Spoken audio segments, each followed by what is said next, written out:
matin de printemps, j'ai rendez-vous dans une houblonnière avec François Lux, agriculteur à Offenheim. Cette houblonnière a l'air vide. Je dois être en avance.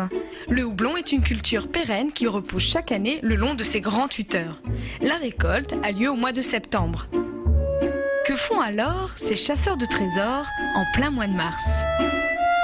Les jets de houblon, ça a un autre nom également, c'est des pousses de houblon ou des asperges de houblon, parce que le principe c'est exactement la même chose que les asperges. C'est les premières pousses qui n'ont pas vu la lumière et qui sont protégées, et ces pousses-là sont très tendres.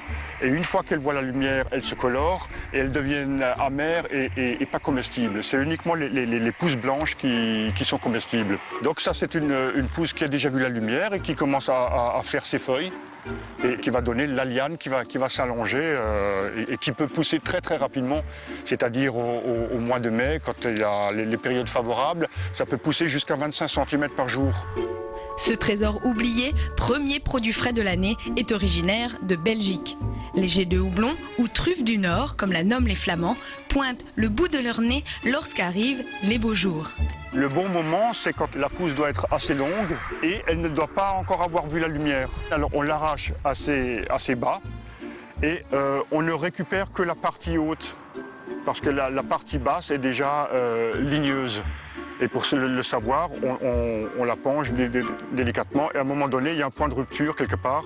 Et donc c'est cette partie-là, la partie fraîche, qui est très bonne, quoi. Et cette partie est dure, donc on ne consomme que ça. Et il faudra la matinée à ces 5 glaneurs pour récolter 3 kilos de cette précieuse pousse.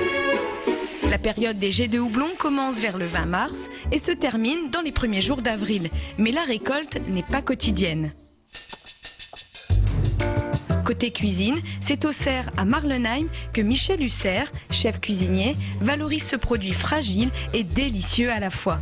Ce qu'il faut essentiellement, c'est de les avoir fraîches. Et donc après, on les cuisine avec des produits du moment. Là, je suis en train de faire des fèves, des oignons nouveaux, un peu d'herbe, et simplement les faire poêler. J'en ai là qui sont blanchis au préalable. On peut aussi ne pas les blanchir. Blanchir, elles se garderont un peu mieux. Si vous les avez tout frais, vous les mettez simplement dans la poêle. Et on peut les servir soit chaud, ou alors frais dans une salade avec une vinaigrette. Ne pas confondre avec les pousses de soja.